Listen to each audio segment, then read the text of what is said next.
Welcome to our Arkansas football recruiting report with our Otis Kirk. And Otis, so much to talk about recruiting wise now that the season is kind of over, the regular season over for the Arkansas Razorbacks. We still have a bowl game to get to, and we'll get to that later in this segment. But Sam Pittman hitting the road. He said on the post-game press conference after Missouri, he's going to be spending his 60th birthday going into people's homes, which is today. So happy birthday to Sam Pittman. And we have a lot of recruits we want to talk about. And let's start off with one that took the holiday, Thanksgiving, to commit to the Razorbacks, and that is Anthony Evans.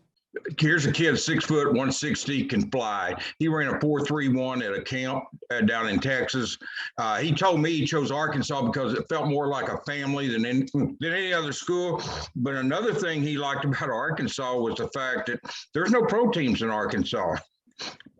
And when you come to Arkansas, everybody recognizes you as a Razorback, and that appealed to him, and a lot of kids it does. But he made a point of pointing out that, he's visited here numerous times.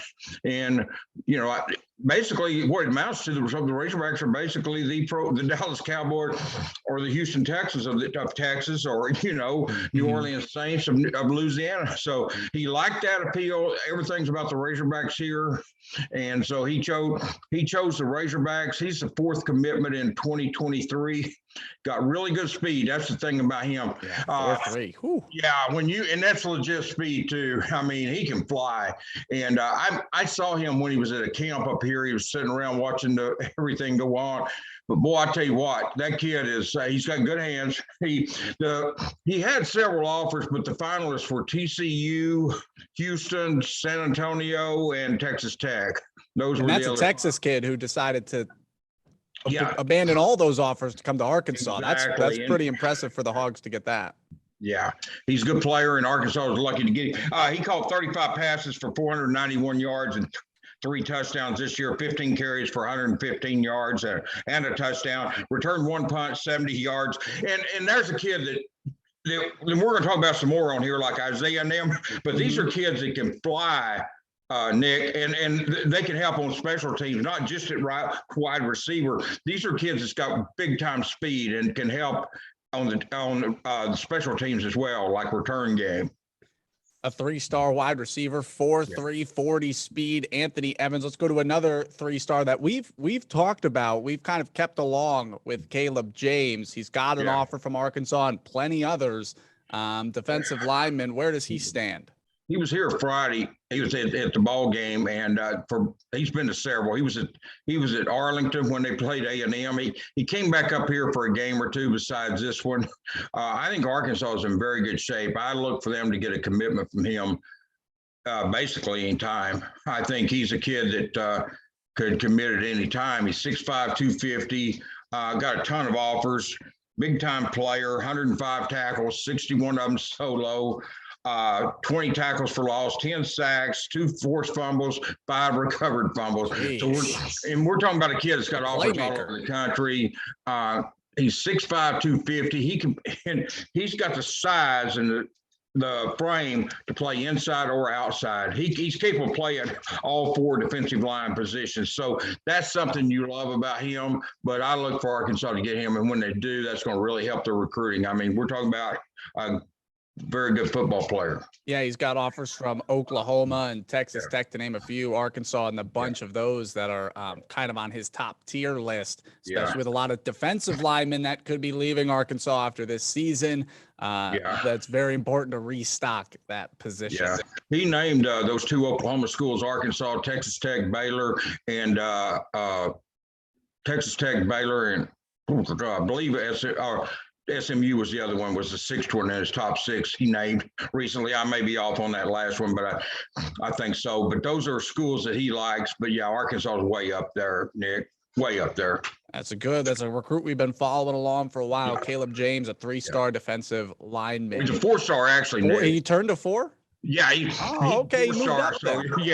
He's like I said, he's a big time player. I mean, this is a kid that can really get out here and make a difference for you. I mean, he was down there when they beat Texas A&M. He enjoyed that day. Wow, already on the uptrend. Last time we talked about him, I remember he was a 3-star. So now that he's moved up to a 4, big playmaking ability and a good target for Arkansas to get out. Now let's go in state, right? We got as the regular season's ending for Arkansas football, the high school football season ending as well. We got state championships this week, and a couple of people we got our eye on.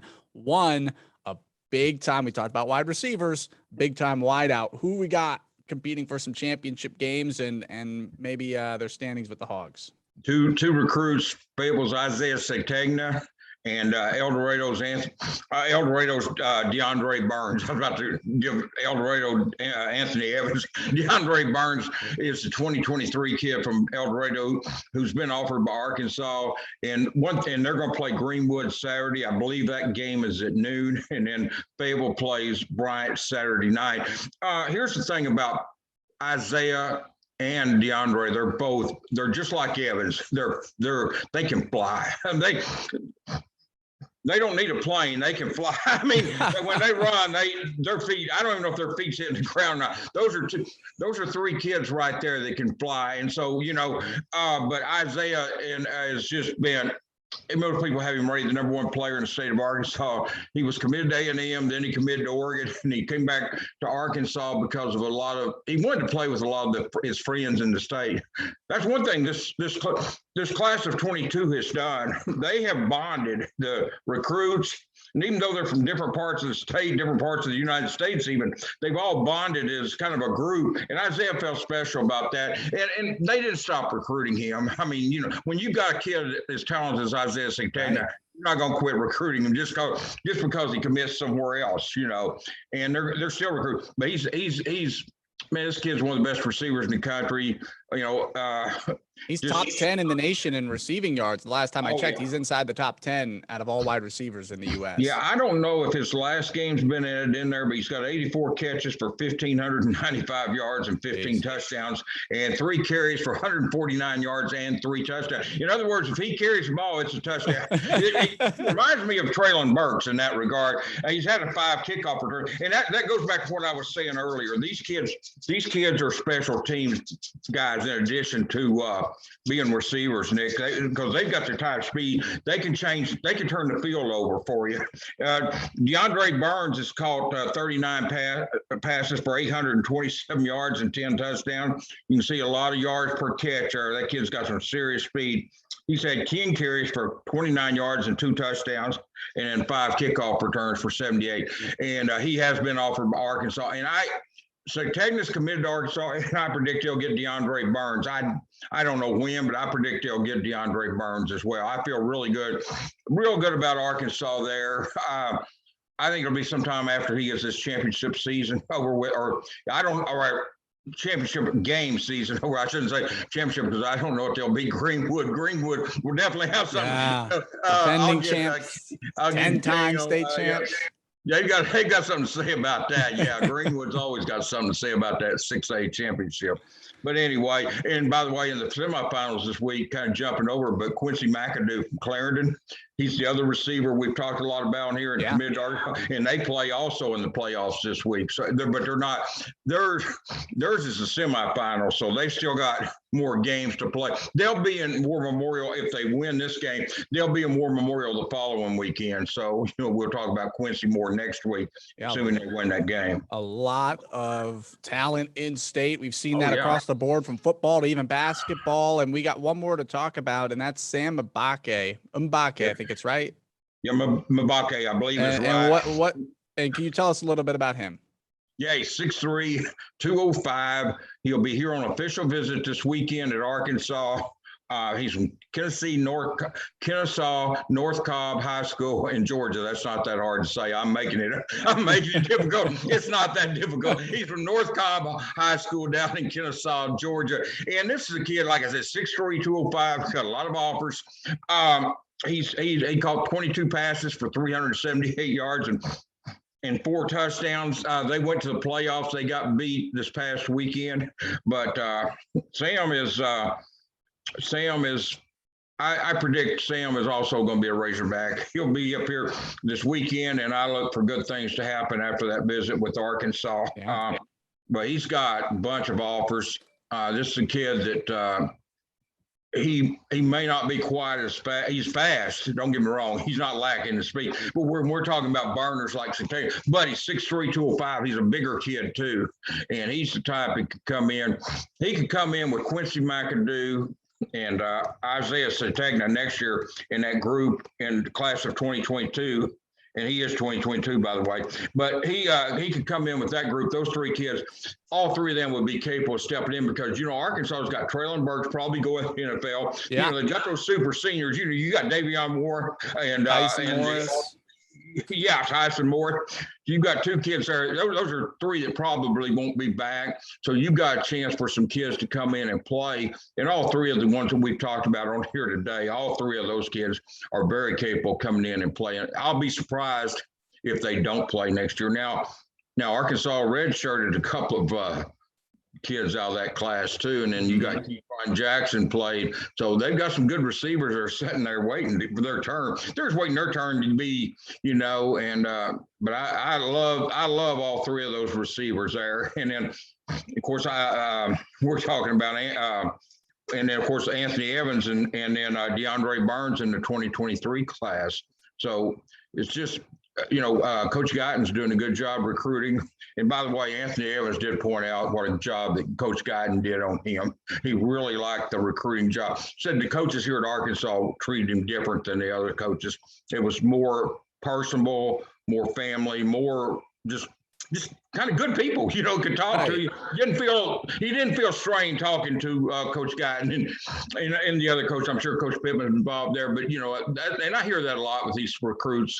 They're really impressed with that coaching staff over pretty much the whole group of them, the whole 9 yards, all 10 and the head coach. They do a good job recruiting, and the kids feel comfortable with them to build a relationship, which I think comes back to a lot of things that Sam stands for anyway.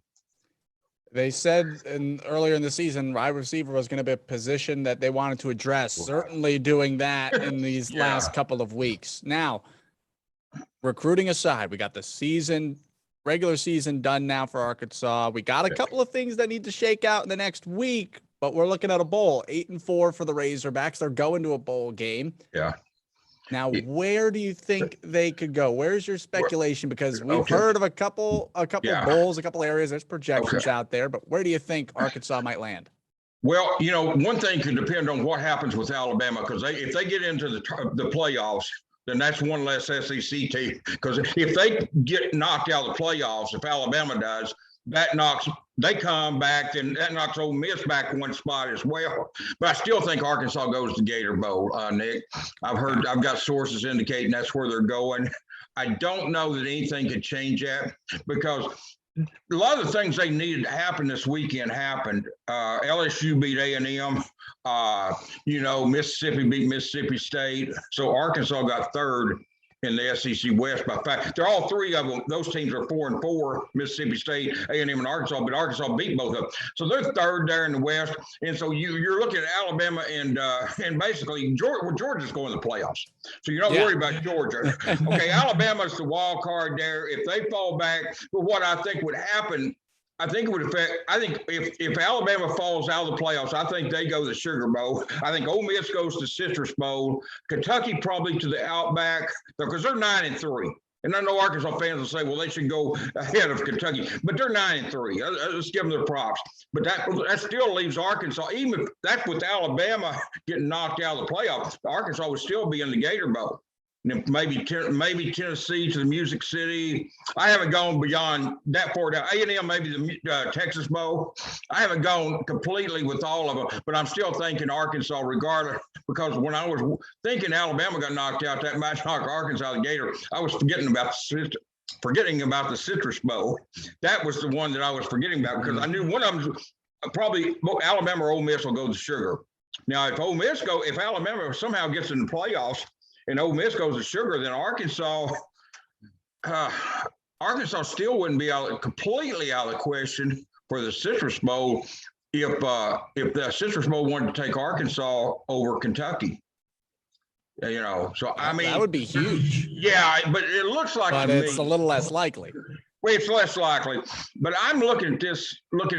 I think Arkansas is going to Florida for a bowl, and I believe it's the Gator, Nick. But if they don't, then I think the Music City is the one that's in play. I don't think they'll be at the Liberty Bowl. People freaked out when I put out the Liberty Bowl was here Friday. You got to remember, they were here to watch Missouri, too. They were at Alabama. I talked to a guy at the Liberty Bowl at Alabama, and they were watching them there, too. Well, yeah, and I mean, the thing of it is, they didn't know. I mean, if Arkansas lost to Missouri Friday, then, hey, they've been in play for the Liberty Bowl. So, I mean, that wasn't indicated that they're going to Liberty Bowl. I just said they're here. They were report. Hey, they got to do their due diligence too, right? But Arkansas hit about a 3-year snag where they didn't go to them. So when no bowls came, and I quit reporting it, But I used to report that all the time, which bowls and NFL scouts were at the games. Right. And, but no, I don't see any way that Arkansas doesn't go to Florida. But if there something develops, which anything can, when he starts this negotiating, with the out of our power. But I see Arkansas going to Florida, probably the Gator Bowl. But if not, I think it'd be the Music. I think the Music City is probably, I guess you call it the floor for Arkansas. And I don't mean that bad towards Music City, but I'm just saying, I don't think they drop below the Music City Bowl. I don't think they go to Liberty. I don't think they go to Texas. I don't think they go to Charlotte. I'm just talking about, and then some, so I don't remember, it might have been Bleacher Report had them going to Birmingham Bowl. They're not going to the Birmingham Bowl. Now, I don't know who wrote that column, but he ought to be fired, man.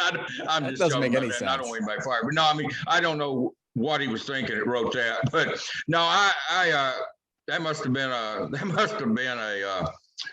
some Missouri fan wrote that or something, because Arkansas wasn't going to the Birmingham Bowl. And I don't think they'll be in Charlotte. I don't think they'll be in Texas. I don't think they'll be in Liberty. I think it's, like I said, I really believe the Gator Bowl is looking really good right now. That'll be against an ACC team. I don't know at this point who that would be, Nick, but I think that's what Clemson could be in that conversation as well. In the conversation. But hey, a bowl in Florida in December, you gotta kind of like that. Late December, get some nice Florida weather. Should be a great time. Looking like Gator Bowl. Anywhere that I can wear shorts in the wintertime, Nick, is a great, and not be cold, is great. I'm going to wear shorts anyway, but if I'm in Florida, it's comfortable there. I love Orlando, man. Yeah, that'd be great. We'll see. We'll see how the next week shakes out with these championship games and their conferences. That's going to play a lot into it. It will. Otis, thank you so much for your time today. That'll do things for our Arkansas football recruiting report. More Pig Trail Show after the break.